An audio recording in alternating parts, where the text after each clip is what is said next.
हो जाए। तो मैं इस विषय को लेकर के मैं बढ़ती हूँ अपनी हमारे बीच में रश्मि दीदी हैं मौजूद। मैं चाहूंगी कि वे इस विषय पर थोड़ा सा प्रकाश डालें कि परिवार की भूमिका क्या होनी चाहिए जो इस तरीके के रिलेशनशिप आगे न बढ़ने पाए।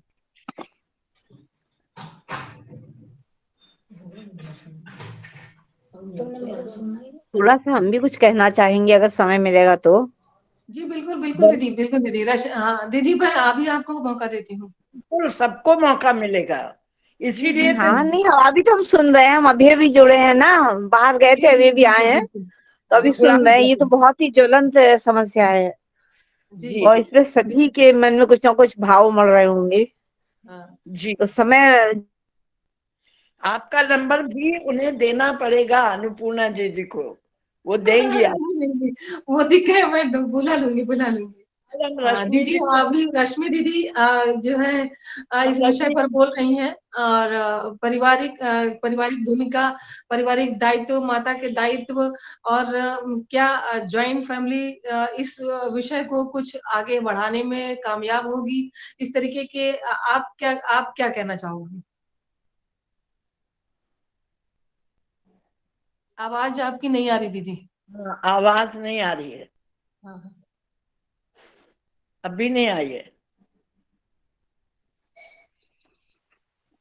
मेरी आवाज आ रही है? अब आ गई? अब आई अब है। आ गई अब आ गई, अब आ गई। पहले तो मैं आपको बहुत बहुत साधुवाद देती हूँ कि एक इतने हमारे समाज का जितना पतन हुआ है इन वर्षों में, उसके लिए हम सारी, ये हमारी पीढ़ी ही मैं समझती हूँ कि जिम्मेवार है।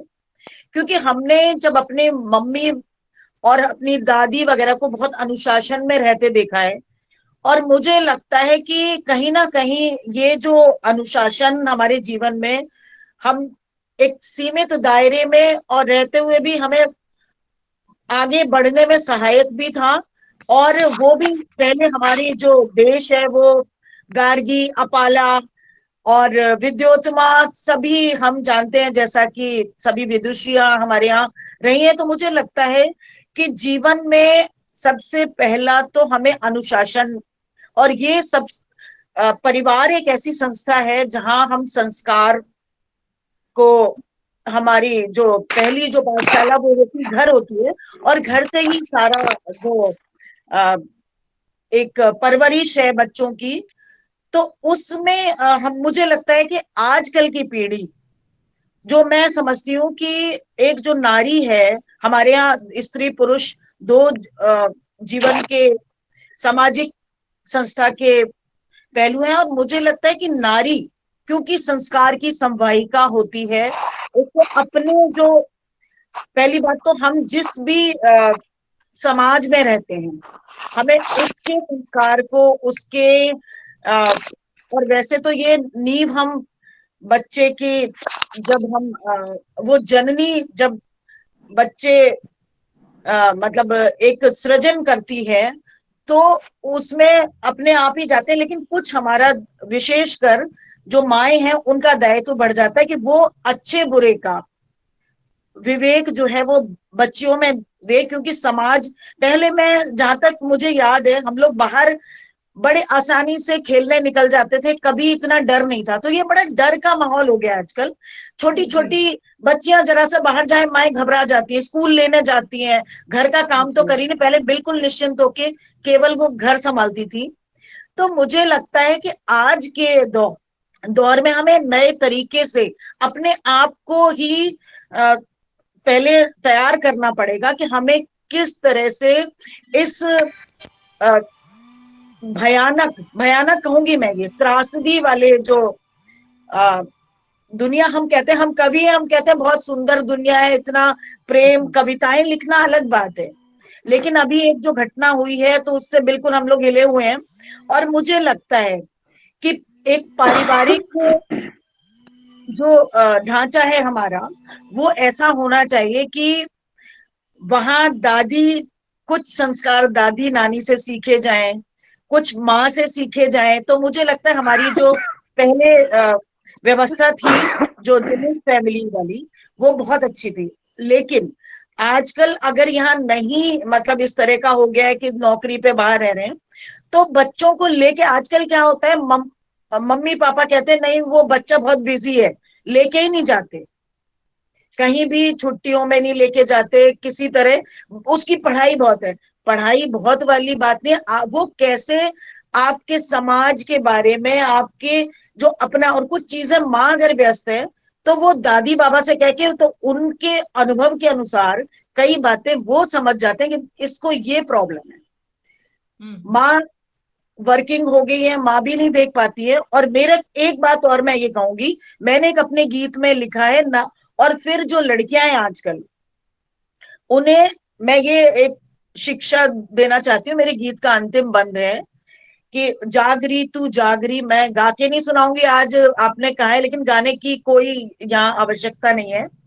जी जी तो जी। मैंने एक नारियों की उत्थान के लिए एक कभी गीत लिखा था, और वो बहुत सशक्तिकरण के लिए गीत है, क्योंकि हमारे यहाँ नारी पुरुष प्रधान समाज और ये सारा अत्याचार, इस पे विषय भी नहीं है ये आज बोलने के लिए।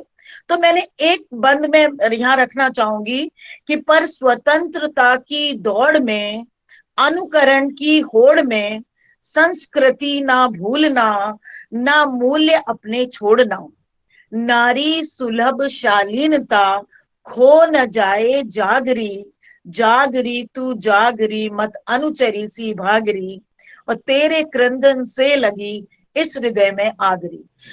बहुत सुंदर। स्वतंत्रता की दौड़ में हमें अपने जो मूल्य हैं वो कहीं खो ना जाए, बस ये इसमें विवेक अंतर रखना। और मैं समझती हूँ कि हमारी नई पीढ़ी के लिए हमें अब आगे जमीन यहीं से, घर से तैयार करनी होगी, और माओ को भी इस बारे में पुनर्वलोकन करना पड़ेगा अपने, कि हमें किस तरह से बच्चों को, वैसे तो बेटों को भी करना चाहिए, लेकिन ये बिल्कुल बिल्कुल सही बात है, अलका जी बिल्कुल सही कह रही है कि किताबी ज्ञान की जगह हमें सामाजिक ज्ञान भी देना पड़ेगा, बिल्कुल। और सबसे बड़ी बात है कि कुछ देर पास बैठ के मोबाइल खुद भी छोड़ें, और एक समय निर्धारित करें कि हम लोग यहाँ बैठ के वो कुछ अपने बारे में बताएं कुछ।